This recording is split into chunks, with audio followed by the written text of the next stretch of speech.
Stephanie with the Rancher's Homestead. Welcome back. So today we're in the kitchen and we're gonna do a cooking project. So my family has been really loving chicken tenders lately. And if you are new to gluten-free, you will know that you can't go to a restaurant and just buy chicken tenders anymore. It's not an option, they're not gluten-free. So I started making them at home, and let me tell you, my kids absolutely love them. They are way healthier for you, and they're naturally gluten-free. So you can use this same recipe, and the stuff in it is naturally gluten-free, so serve it to everybody, and nobody will even know or care, and it's delicious. So I'm actually whipping up some scalloped potatoes to go with my chicken tenders, but while I'm doing that and getting everything prepped, the first step you need to do is you need to get your oil heated up.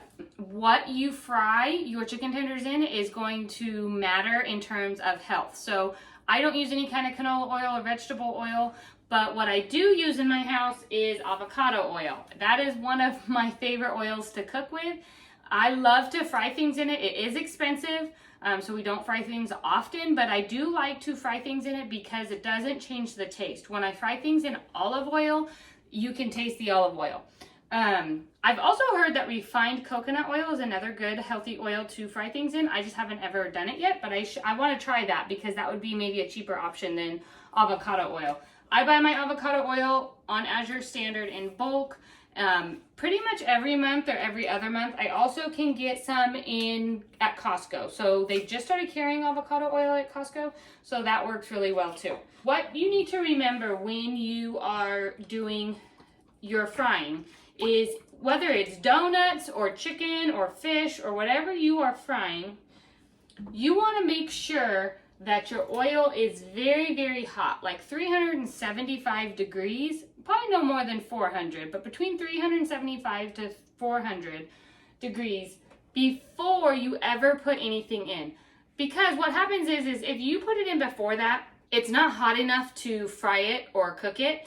And so the meat or the donut dough or whatever you're frying is going to absorb all of that oil instead of fry it and cook the outside and the middle, but not absorb the oil as well. So you want to make sure you check the temperature of your oil before you start frying your chicken. So as I'm finishing up getting my scalloped potatoes into the oven, I will link that recipe in the description as well because I do have that on the blog.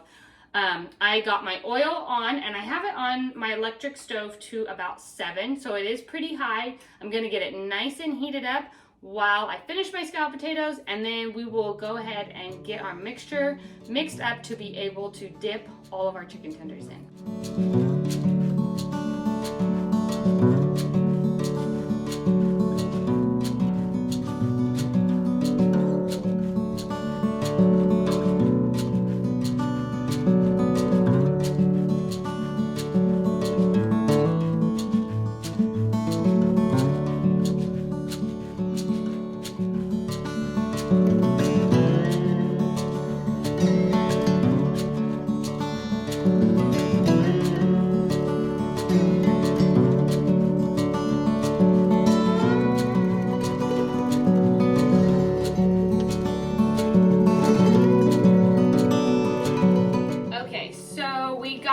The potatoes in the oven.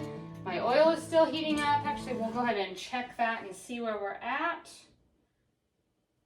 We're not even quite to 200 yet, so we still got plenty of time there. So we're gonna go ahead and get our mixture mixed up and ready for our chicken. So I do a half of a cup of cornmeal and 1 full cup of cornstarch. Now you can change that cornstarch and do a flour, like an all-purpose flour if you choose to.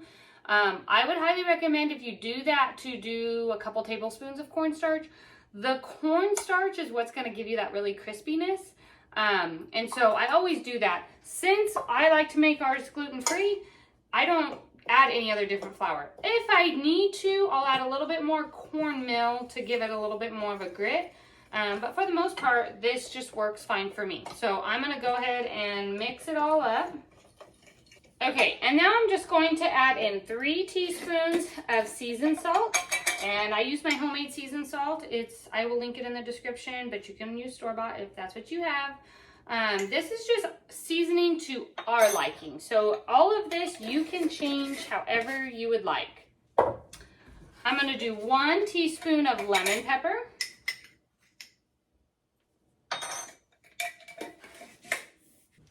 And a 1/2 teaspoon of onion powder.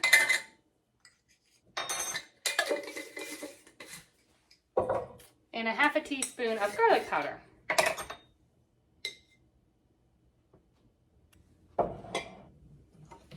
You can go ahead and mix that all in so you have a nice batter base that is a dry mix, so you don't have it wet here. Now this is where you can kind of change variations a little bit. You can leave this as a dry, dunk your chicken in it, and fry it up, and it'll be just as good. But if you really want that crispy, like puffy chicken tender that you can get at a restaurant, then what you're going to want to do is you're going to want to dip your chicken in this dry mixture, both sides, and coat it. And then you're going to dip it in a scrambled egg in egg mix, and then you're going to fry it. That's what's going to give you that puffy texture, and it's so delicious. So I do it both ways. It just depends on if I have eggs, or if I have another use for them and I just don't have any extra to spare. It depends. But today I'm going to do it with the eggs because it's that good. All right, let's check our oil here. I can feel it and smell it. That's a good sign. That usually means it's about ready. It is just about at 375. So we're gonna get the rest of our stuff mixed up. So I have 2 eggs here, scrambled up, ready to go. I've got my flour mixture, or starch mixture, cornstarch mixture. So that is cornmeal, cornstarch, and spices. And now I'm going to take my chicken tenders here. Now I buy chicken tenders from Costco. So they're already cut up into these individual little bags. I get a huge flat of them, and they have about 6 tenders in each of these. This recipe will do about 8 to 10 of them. So I usually take out 2 packages of this, and then it usually does that, and it feeds our family. You can also just take chicken breasts and cut them into thinner slices and into tenders, however you want to do that. And what I do here is I just go ahead and dump this, or put all my chicken right into the flour mixture right off the get-go. It's kind of a messy job, so you have to be okay with getting your hands a little dirty. Now I'm just going to rub each side of the chicken tender, coat it completely in flour, dip it both sides completely in egg, let it drip off a little bit,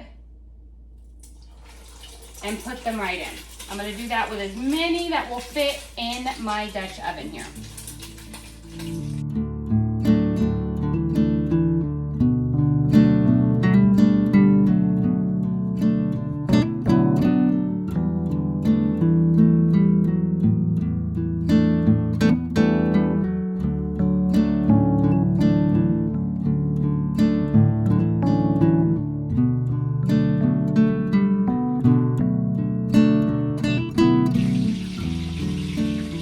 Chicken is frying, you'll be able to kind of see the change in color, how it's getting golden and darkened.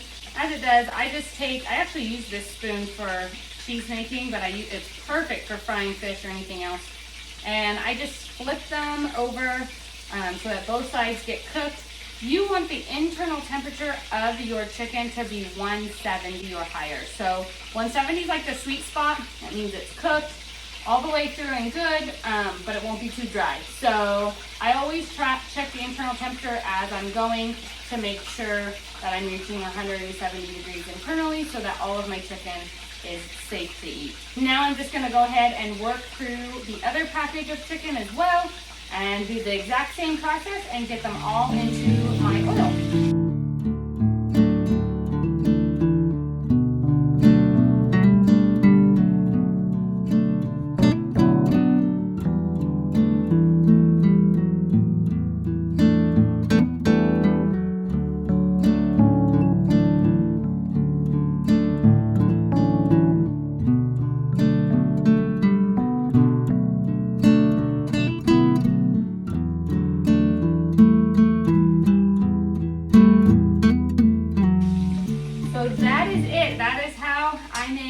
delicious homemade gluten-free chicken tenders. Everybody eats them, even those that are not gluten-free.